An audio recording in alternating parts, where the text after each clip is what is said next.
once again the After Hour Gaming League Hearthstone Leagues division. I'm Bemi. Joined with me today, we are joined by a different co-caster today. Cinder, how you doing, buddy? I'm super happy to be here, Bimmy. Thanks for inviting me on. Oh, it's an absolute pleasure. And we got down to casting. We've been hanging out for a while now. It's only natural that we should start casting as well. So, Yeah. may as well start getting into it. So, just a reminder, everybody, this is the last round of Swiss. There are some people that are going to be able to make it right away into it, just based off of having 4 wins, and they just need one more win to make it there. And then there are some that are fighting for that 4th win to go 4-4 in the tie and play in the tiebreakers as well. And we got one of those very close-knit match where both teams are hanging just by a thread. It's Microsoft Honey Badgers versus Life Ray. So starting off with the bat, why don't you talk a little bit about the classes that both teams have brought and what classes they have banned? Because we can at least sort of do some educated guesses with that. Yeah, absolutely. So for Life Ray, thanksmom will be playing with the Mage, Priest, and Rogue, the Druid being banned. And for Microsoft Honey Badgers, volcarona is playing with Mage, Priest, and Warlock, also with the Druid banned. So we both have these players with Mage and Priest. So the point of difference here is the Rogue and the Warlock. And the deck lists are closed. So the big question is going to be which Rogue and Warlock those are, because, of course, the Mage and the Priest as well. But as we know, Tempo Mage has kind of fallen out of favor. And Big Spell Mage has been more or less favored as the Mage archetype. Priest has a number of developing archetypes, but they have somewhat similar matchup spreads. So I think the real big difference here is going to be whether that's an Odd Rogue, Death Rattle Rogue, or Quest Rogue, and then whether or not that's something like Evenlock or Zulok or something else for the Honey Badgers. Probably. I'm guessing from Volcarona's lineup with the Priest is I immediately assume Resurrect Priest, because that's a very prominent one. Yeah. It may be potentially also Quest Priest, as well as there's been some given updates or given recent Boomsday cards that do make it a little bit more viable, and some people like to go for that very oddball deck. It's just sort of not very strange in the sense that it's not impossible, but just sort of outside of the meta that sort of counteracts in a weird and magical way that only decks like that can do. So I'm looking at this, and there has been recently, while I've been hanging out in ladder, there have been some very reluctant players that will say my 2 mana my 2 mana mana worm is still gonna get you. Oh man. But I'm thinking a little bit about it further here, and being that the Druid has been banned for both players, and they both have Priests. Priests, the new the Resurrect Priest that has the very big health, grindy minions that can burst you down with like a Topsy Turvy combo. Those actually do really well against Priests. However, the Resurrect Priest with the Cloning Gallery and the crazy damage Mind Blast backstopped by Malagos and Velen, those don't do super well against Druid because of the amount of armor gain the Druid can have. So I'm wondering if both of these players took that grindy Resurrect Priest over the other archetypes. Potentially, or could we just be both looking over the obvious and it would just be Mechathune Priest? Well, I mean, that could happen. And it's not a bad deck, to be quite honest. If you know how to play Mechathune decks well, you can catch somebody by surprise pretty quickly. That Priest deck can empty itself out in a hurry and get to that Mechathune combo. It's not common, but, you never know. Stranger things have happened in tournament play. Yeah, absolutely. And, hey, I mean, if we think about it, like, also back at, like, Phoenix Cup when we were seeing it, somebody brought – there was a couple of OTK decks. We did see Mechathune Druid. We also saw OTK Freeze Mage. So there's not it's not out of the realm of possibility. It's not as like in the beginning where literally everybody would just bring a full-on Mechathune lineup, whether it was for memes or for serious plays. But either way, it's still a very viable thing. But I think we're not going to see either of those two bring it out, and we're jumping into our first game as well. Excellent.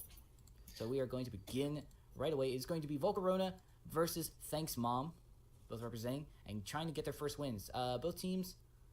The other players are not going to be playing yet until later on, so we will not be able to have those results, but we will be able to have the results of the first matchup in this best of 3. And it looks like it's the Warlock versus Rogue. And I see a bunch of odd-numbered cards, and of course Baku there in the hand for the Rogue. That is definitely Odd Rogue. Volcarona's got a more interesting build. Maybe the Corpse Takers and the Stonehill aren't typically a cube inclusion. This could be something a little bit homebrew. This might be something entirely different. Hey, you know what? I'm happy with that. I'll take that any day. It definitely is a lot more self-defensive, and I kind of am curious about the Tainted Zealot, which is not a bad add-on. It could potentially work great with the Hellfire, and the taunts do help protect it, but this is definitely a very slow, methodical deck for sure. Oh yeah, and the Tainted Zealot, the purpose of that in any deck that includes Corpse Taker is partially to fuel the Divine Shield pickup from the Corpse Takers, but the Zealot also does really well with Defile because you can guarantee a huge chunk of damage on the board with just 2 mana or 4 mana between the 2 cards. So it's an excellent board clear tool as well.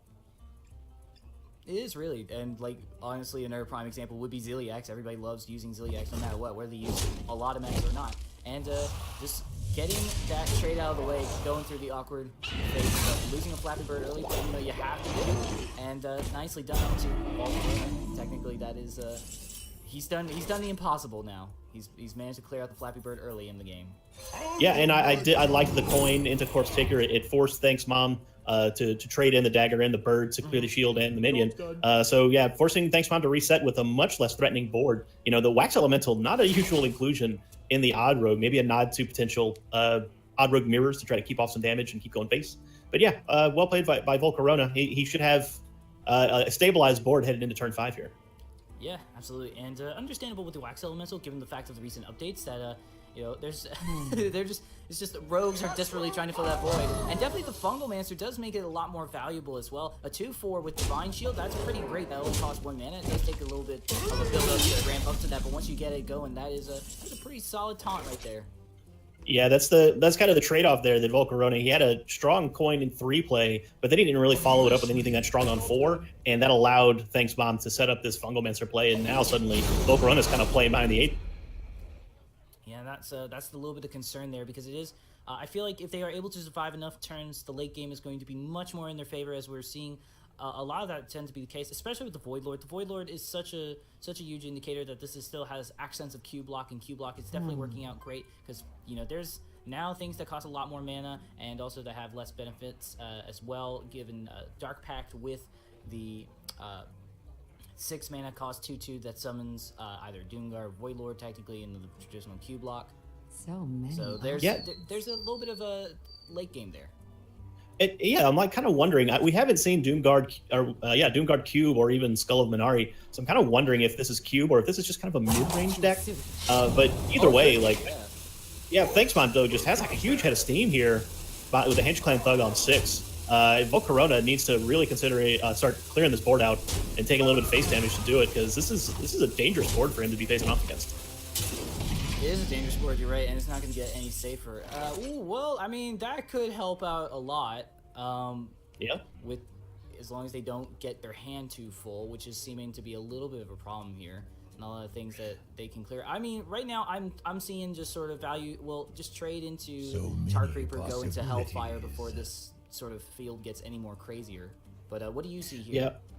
Yeah. If he opts for the Hellfire, he needs to use that Tainted Zealot in order to kick that damage up to 4 and clear the board. Otherwise, he's just going to leave a bunch of 1 and 2 health stuff on board. But if he does, he will have a 1/1 on board. But he's going to go with the Corpse Taker instead. It's a little more passive. I'm not sure if that's the highest percentage line for him. I think he really needs to clean out this mess of damage that he's facing against. Yeah, and I'm guessing that this is going to be just another opportunity. They're going to clear the Divine Shield with the weapons to just build up influence. No Baratu, okay. Well, we're learning slowly about this very unique deck, and honestly, I'm very happy, but also scared at the same time. I think, honestly, it's not a bad deck. I think this is just something that does not respond well to something that has such amazing tempo right out the gate, such as Odd Rogue. Oh, yeah. And especially with Leroy in hand, and they managed to mulligan that. That's pretty strong. That's pretty much lethal, just waiting around the corner any minute now within the first 10 turns. Yeah, these slower control type warlocks can do great against an Odd Rogue, but you can't let the Odd Rogue hit turn 5 at a sprint, because now there's a bunch of damage piling up. Vile Spine Slayer is going to clear out that taunt without having to force any trades, and this is a good 11 damage headed downtown. Yeah, that is absolutely right. Now, well, Spellstone could be pretty good. It's just unfortunate that they don't have the coin anymore, so they can't coin Hellfire Lifestone, and that would have been able to ramp them back up. But at the moment, it was just, I feel like they missed the opportunity. They really should have Hellfired earlier and traded with the Dreadlord, because that Dreadlord was going to be pretty much done for. And now there's just, I think, no real escape for them. They could drop, they could drop the 6-drop, and then, well, I mean, that's as far as you go. I suppose. No, I don't see an out either. Hellfire just leaves him at Leroy lethal range. Rin is just going to get run over if Volcarona plays her out. You know, it's just a clean trade and then he goes face. I think Volcarona's in checkmate here. Yeah, I'm just trying to be half glass full about this, but I think you're right. Oh, the spell stone is upgraded, so that does give them 5 health. If they trade into the Tar Creeper, then yeah, they're gonna live.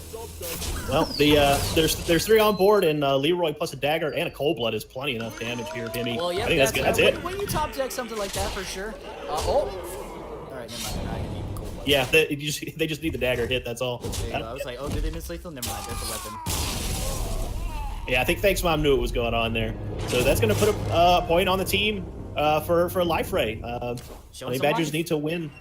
Yeah, you got three shots out of Volcarona. So now that we know that that's kind of a control lock, that could be problematic depending on which priest archetype thanksmom has and mage as well. Because if thanksmom sticks with an aggressive mage and a combo priest, that warlock's gonna have a hard time finding a win. Yeah, hashtag pray for big spell, and hopefully it will come into play. But they are not out of it yet. They are totally about to go into the next one. I'm excited to see what will happen with this. And priest is going to be really Warlock's best matchup. Mage, let's wait and see. It may be Murloc Mage, who knows? But it is. Oh no, it's an elemental mage. Okay. Yeah, like maybe something between elemental and tempo. But that flame geyser is kind of a dead giveaway. That is kind of one of the more mid-range archetypes. But could have one foot in both camps. But yeah, this is an aggressive mage for sure. All right, well. I would say the elemental mage. What are some things that you can get away with at this moment? Looking at this hand right now, it's looking like they are just going to go ahead and trade in a bunch of stuff just to have some spells, and not an awkward clunky hand. But I feel like the Warlock at least has a little bit of a stronger hand. No Feratu in turn 2. That's always a good thing to do. Yeah, it's a good tempo play for the control warlocks. I like thanksmom's mulligan there. These aggressive mages live and die off of early minion pressure. So throwing back all of that stuff that wasn't a 1 or 2 drop, that's a good call. And then coining out the 2/3, the archaeologist there is a good tempo play. No Feratu can't answer it. Oh, okay. Ouch. Yeah. Oh, that's you got rid of somebody's bread and butter right there. That's somebody's lunch. But that is going to be quite the burn for them. But after that, it does dive into a little bit of awkward territory that didn't get necessarily coin as well. So now they're just kind of going to wait for Corpse Taker. Oh, well, Stonehill Defender, that's going to help out a lot. Oh, yeah. Also get a Void Lord or another Rin to... Yeah, I don't know that Rin might be too slow in this matchup. But then again, Void Lord's 9 mana. Like, you might be dead by the time you get to it. I think the Void Walker's actually a great take. I like it. I like it too. I'm only worried. The only thing I'm worried about is the Cosmic Anomaly, just being able to do the spell damage boost, because now there's a bunch of cards from Boomsday that allow it to do that. So the Void Walker doesn't tend to live, but you are making them use resources, so that is a bright side. And also the explosive runes I was a bit concerned about, because if Rin gets explosive runes, what's the worst can happen? You just start summoning your spell circle demon hoo-haws that just keep building until they burn their deck. So that's like, right. It's a win-win situation. You either get a really good taunt, or you just start working on burning their deck and having the enemy. Yeah, but this that 1 drop allows it to absorb a little bit of the explosive runes damage, and the Stonehill will stay in play, blocking some more damage. So Volcarona's bought himself a little bit of time to try and get into Nether's real nice, as long as it doesn't get counterspelled. Yeah, and especially on Elemental Mage, there's more minions than normal tempo, so that's going to be definitely worth their money. A little bit awkward right now for thanksmom, because these are things that are for big wide fields, but they've been tempoing so hard that they haven't really given them a chance to tempo out. I think thanksmom probably had a slightly better line there. He could have dropped the Sorcerer's Apprentice and still played both of those 2 spells because of the mana reduction, and he would have had a little bit more pressure on board as opposed to having this one-on-one scenario with the Corpse Taker. So I would have liked to have seen a Sorcerer's Apprentice there, but he's still got plenty of opportunities to utilize that mana discount in the coming turns. Yeah, absolutely. Well, at the moment, though, at gonna pass turn doesn't Librarian. I wonder why. I feel like that would have been an okay turn to do so. I think when Volcarona knows he's up against a very aggressive mage that's going to put down a lot of damage, so he doesn't want to damage his face any more than he absolutely has to. So he's got some defensive tools in hand. So I think he feels okay not taking any more damage here, which I think is fine. I think you have to respect the damage output of this mage. Yeah, that's very true. I feel like I just would have get the benefit of the draw. Take 2 damage as opposed to getting explosive ruined here, so then that's 7. Makes it really, really painful. Well, yeah, but he's going to go down to 9 here. 5 of that damage went into face. Now, all of a sudden, Yeah, he's up against lethal if he doesn't find a way to clear this board. With the Apprentice makes it super duper dangerous. Yeah, that's understandable. They could defile, but I think, this is probably setting up the they're defile. gone. Yeah. They're the Cinder because, Storm's like, 10 damage. Turn 6, they have 6 mana. Oh yeah, and then a fireball off the top. So yeah, thanksmom has his choice of how he wants to finish this one off. Quick 2-0 here for Thank. Yeah, wow, this is really worrisome. Well, you know what? This is good though. They managed to get out the 2 decks that we weren't really questioning. Even though it was Elemental Mage, they did have really good sort of resource management in that deck, where they sort of just made sure to hold on to. You could see the gears turning. They were trying to hold on to their cinders and make sure that there was at least wide enough a board, but they were like, you know what, we're tempoing out pretty well, so we may as well just go all face and just see what we can do. They were holding on to me. That's so sweet. Yes, they were a cinder. You are a very important card. I am. Yeah, and you know that we only saw the. Thank you. We only saw the Flame Geyser, and that really, as the deck developed, it felt more like a pure tempo mage, just with the inclusion of some more face damage. But that only makes it that much stronger against the slow Warlock. And so Volcarona looks like he's definitely got the big spell mage on the other side. thanksmom, this might be just a regular control priests. Yeah, we saw a dragon, we saw a Mind Blast, we see Anduin. This is just like old school dragon control, which is still a solid deck, quite honestly. Honestly, I've been noticing, like, ever since Boomsday has come out, we've been slowly going back in time with just having updated cards. Like some of the Kobolds, Catacombs, and Witchwood meta is still very prominent. And also just there's been a recent resurgence of like Odd Paladin because of the nerf as well. So there's just been so many things like that it's not really entirely surprising. This is actually the second time I've seen Dragon Beast brought out into this league. So this is interesting to see. I think honestly the only thing I'm concerned about is that apart from being mage, they do have a lot of things that are gonna make this very slow and clunky, and they need to rely on a lot of their top deck draws, like Duskbreaker to be able to clear the board, also making sure they have Shadow Visions to start building up that ramp with Mind Blasts. Yeah, and I can tell you from experience, this matchup really comes down to the Death Knights, depending on who hits theirs first. Because if the mage hits Jaina first, then the priest has a really difficult time bringing them down to 0 because the healing effect on the frost elementals, or the water elementals rather. But if Anduin gets a clear shot at Jaina without having to worry about the healing from the Death Knight, they can do quite a lot of damage from hand from the Mind Blast combos. Yeah, that's very true, but thankfully they are a little bit limited since the update long ago, where now it is 2 mana to still do it, as opposed to just no mana at all. Yeah, old Raza the Unchained was it Raza the Chained, or was he Unchained? I can never remember who was chained and who was unchained from Mean Streets, but it was definitely Raza, and Raza was a huge pain. But even without Raza, you can still output. There's 10 from the 10 from the 2 Mind Blasts plus 2, 4, 6 from the hero power. 16 damage is nothing to sneeze at. So the priest can still get down and get like a half a combo going if it gets all the cards in hand. Yeah, Malagos or Alexstrasza to just burst down like up to 15 damage. So there are ways to do it. This deck can definitely burst down this mage if Frostless Jaina stays on the bottom of the deck. Yeah, well, we'll see how it goes down top decking like that. At the moment, they're not really all that worried, as they are just going to come quite nicely into this. Run into a lot of cards. And show a little bit of face, and man, this is... What is this big spell mage? Yeah, this is definitely a big spell mage. This is 2 dragons. It's got a vicious scale hide. Yeah, okay, I mean... There's some things. So... the only thing I could think is that maybe Volcarona is kind of buying into the Corpse Taker package and all of their decks. So something with lifesteal is a big part of that because it'll give the Corpse Takers lifesteal. And if you could fit that package into any defensive deck, I can understand the logic. But we saw an Arcane Artificer earlier, so that really makes me think that this was a big spell mage. But we'll see. We'll have to see what kind of spells they have in the deck. Mayhaps be a hint of big spell mage with their own design, just like they did. Which is not impossible, and I'm probably going to agree with you and say that there's still going to be a Frostless Jaina there somewhere.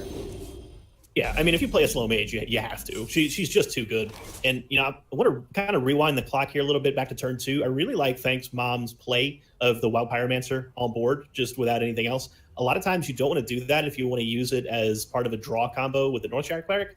But thanksmom recognized that Volcarona didn't have any proactive play on turn 1. So I think they felt that the Pyromancer was safe, and that set up thanksmom to do a bunch of card draw here to get deeper into the deck. And I think that was a really heads-up decision by thanksmom, and it's paying off. He's been able to draw 2, 3, 4 cards already just because of that. I wonder. Yeah, this draw game's been super strong. We are going to get this sheep out of the way. At the moment, it is going to be a little bit of a slow turn, but I think Acolyte of Pain will be... I mean, they could definitely go Acolyte of Pain and then just go Word Pain, and that would be the end of the turn. And the next turn they go Deathbreaker, they draw a little bit. Consider. And they also have the Shadow Vision. So I think this turn is just going to be slow, clear that little bit of Tar Creeper in the field, get Smudge out, and just keep going. Yeah, or if you clear it at all, I mean, there's an argument for just leaving the Acolyte on board to potentially draw more cards than just one. It's not the best Shadow Visions. I think thanksmom was definitely looking for a Mind Blast there, so went for the second Shadow Visions instead. This is a very passive turn here. Not a lot of options. Yeah, Acolyte on board's fine. This will set up at least a draw, and they're already several cards ahead, so I think that's fine. Yeah, there's not much to write home about except that they're doing a good job and they have quite control, and I think honestly it's because volcarona has. I'm very excited to see how these homebrew decks are going to go down with their accents of the actual meta. Stone Skin Basilisk. Man, well, again, so another Divine Shield minion, right, for the Corpse Takers. Volcarona is just kind of all in on this Corpse Taker package. Curious to see how it works out. This is Stone Skin Basilisk is an unusual pick, to say the least. So yeah, another Pyromancer play is going to allow thanksmom to draw some more cards here. So this is a combo deck, and thanksmom is getting to their combo pieces in a hurry. Well, it's because that, like you said, these are pretty much slow mid-range decks that don't allow for a lot of board clear potentially. It's just also unfortunate that they didn't get the coin as well. That's so good. And I totally agree with this. They don't even go to size stream at all because they at the moment they probably have a lot of not heavy mana cost cards, so they're not going to be able to pull off a lot of things. And yeah, I think you're right. Not a lot of opportunities for Psychic Scream to clear the board. I mean, really, the only minion that's been played is just the Star Creeper and now the Basilisk. So like, thanksmom just not under any pressure whatsoever. More than free to take their time, just getting through the deck, and more card draw coming up for thanksmom. This will be the third Shadow Visions, so they have to get to one of those Mind Blasts, I would think. You would think, because if you get the three, but Hearthstone.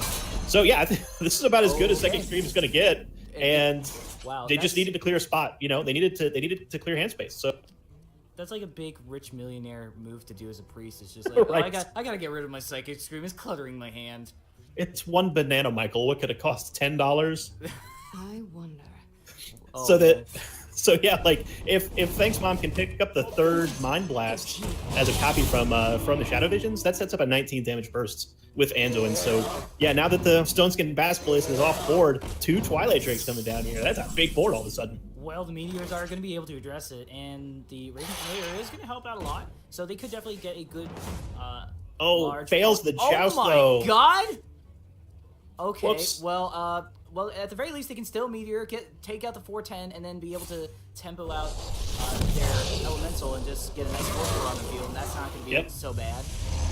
Yeah, four attack, a difficult minion for Priest to handle, but more card draw coming into hand for thanksmom. They've got their work cut out for him here. Primordial Drake is going to clear quite a bit of. Yeah, another Psychic Scream coming into play. Mage's use also get it out of the hand. Honestly, at this moment, Dragon Fury definitely something that they need.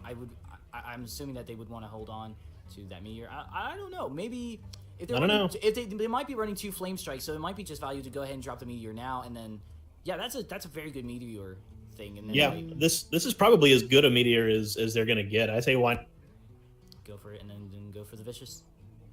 Yeah, just drop something on the board to be to have some presence. Try to create a tiny bit of pressure at least, and a little bit of healing as well. No, gonna go for the Dragon's Fury. Okay.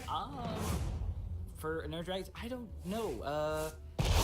Well, this allows the Corpse Taker to come out instead of the Scale Hide, and I think maybe that was the consideration. Like, I can clear the board, and then do I want a 1/3 or a 3/3 with Divine Shield? And they went with the Divine Shield. So that's probably the better line. I was just thinking that you might want to hold on to the Arcane Tyrant, just slowly build, as much as we've been saying to not do things slowly, maybe just like try to at least slowly build up the board, because at least they'll have more board presence then, and there's not a lot of board clear availability at the moment because they haven't done Anduin yet, so that would be very slow for thanksmom to do that. The only thing they could do is Psychic Scream, and then there would just be stuff going back into the deck. Well, Dustbreaker would be the other consideration. 4-2 can be cleared by the Dustbreaker. Yeah, that's true. That's very true. That's very is something that I easily overlooked. But I don't know. I was just thinking along the lines of that. But that's our caster vision. They don't know if they had it, but they probably take into account that. Oh, I would have. Volcarona is. They're smart, lad. Yeah, that is. I saw their legend rank coming into the game. I know that they know how to play the game. Yeah. So yeah, I'm pretty sure they saw a bunch of dragons. They see priests. Yeah, there's a Dustbreaker in that deck somewhere. It's just either they think that there is one and they just haven't played it yet, or there's just something where they have just like been very unfortunate with their top decking. So, but I think they are always. Both, yeah. Always could be an option. Yeah. So thanksmom just drew one of the Mind Blasts, and that's going to cut the odds of drawing a third one off of that Shadow Visions.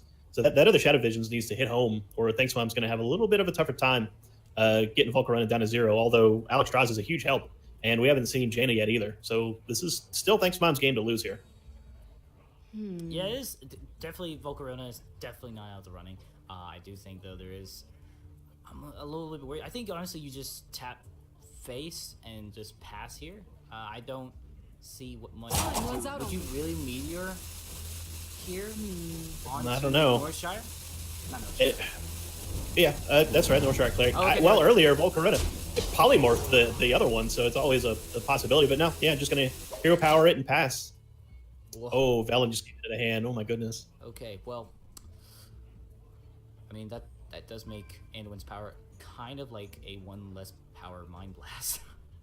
Yeah, well, if Velen's not going to be able to hit the board and stick, thanksmom's not. I don't think there's going to be a combo opportunity necessarily unless he sees that other meteor get played. Oh, there's the Mind Blasts. Okay. Okay, so Alexstrasza is going to be up on deck and ready to bat next turn for sure. They need Jaina now. Yeah, they do. And that's not Jaina. That's another Dragon's Fury. Best they can do is just clear the board, but it doesn't really matter. Alexstrasza is going to knock him down to 15 no matter what. They might, you know what, if it has accents of a big spell, I think they might want to just go ahead and just drop like a Flame Strike or Meteor or something, or even a Blizzard and Blizzard Ping, just so that way they can start building up potentially if they have the 9 cost that summons the 5/5 dragons. Maybe, really what Volcarona needed here was the Arcane Artificer. And it's the only way that they could have healed up out of combo range. And the Scale Hide is not going to do it. Like, one healing is not enough to counteract the combo. Here comes Alexstrasza. Combo's ready to go. Jaina? No healing, no Jaina.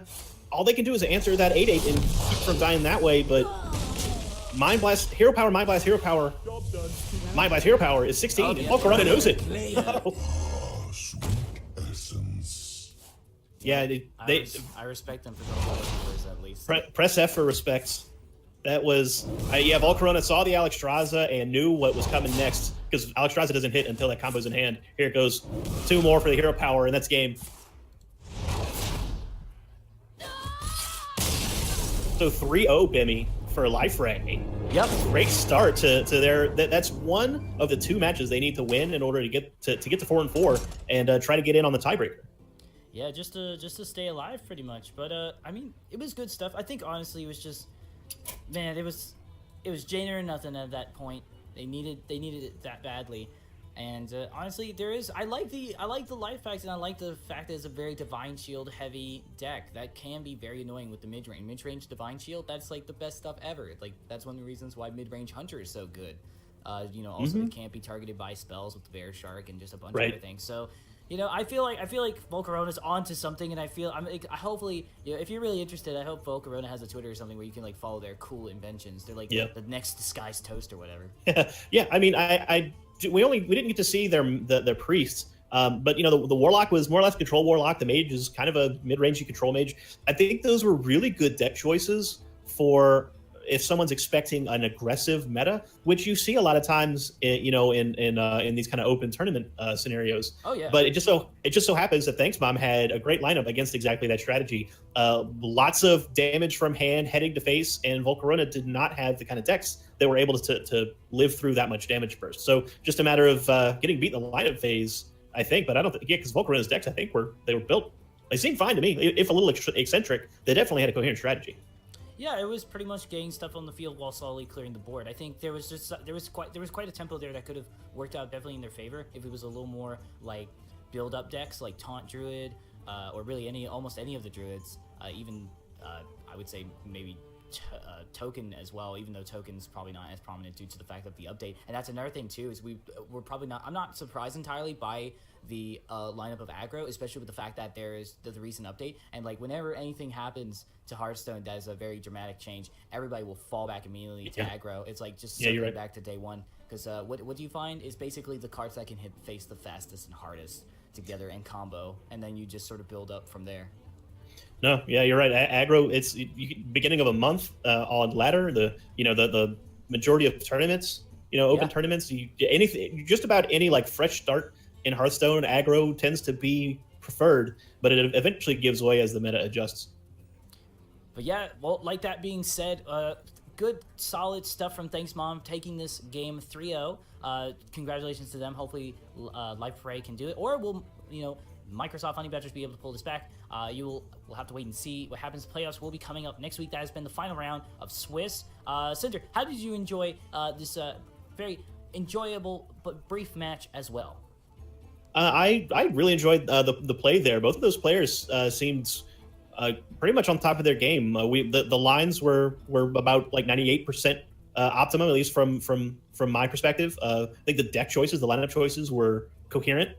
So these two players definitely knew what they were doing, and they executed their game plans well. But as we saw, thanksmom just had the right lineup for the match.